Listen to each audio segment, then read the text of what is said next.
To use the jargon of physical mechanics, the arrangement can be termed a complex one, completely stable and in search of equilibrium. A system with tremendous capacity to resist and adapt to change. For physicists and doctors alike, there is no other such entity with so much cacophonous movement on the microscopic and macroscopic level. Movements involving the muscles, fluids, fibrils, and cells. Here we are at the very heart of complexity.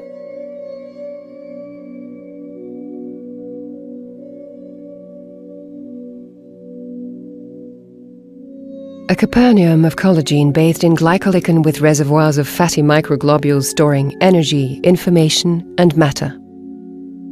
A communications network for exchanging energy, matter, and information between the component parts of the system and the various reservoirs by way of a torrent of blood rushing between the nerves, veins, arteries, and cells.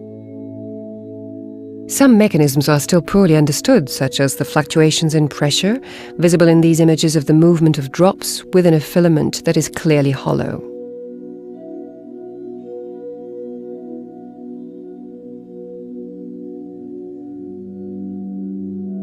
There's even more to the story. Within this global network encompassed by the skin, you also have valves able to increase or decrease the flow of information in terms of intensity and speed. Storage times play a leading role here in amplifying or inhibiting other mechanisms, with a direct consequence on fat and lymph reserves.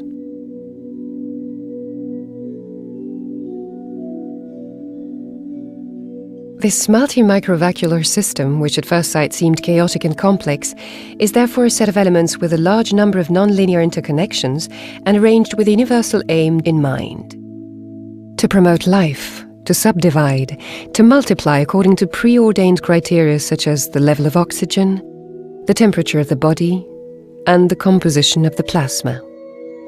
This internal state of equilibrium must be maintained at all cost. Yet this internal equilibrium comprises another essential aspect: the maintenance of the structural equilibrium in terms of mechanical stability and not in terms of flows or transmitters. In order to transmit, the structure must be able to resist, to adapt to basic environmental requirements, and to maintain its architecture. Most sequences demonstrate the existence of pseudo-geometric shapes with a polygonal distribution. This visual impression is the most simply expressed in its basic element, the microvacuole. We've already seen this with regard to the peritendinous system. It is composed differently according to the dynamic role it is called upon to play.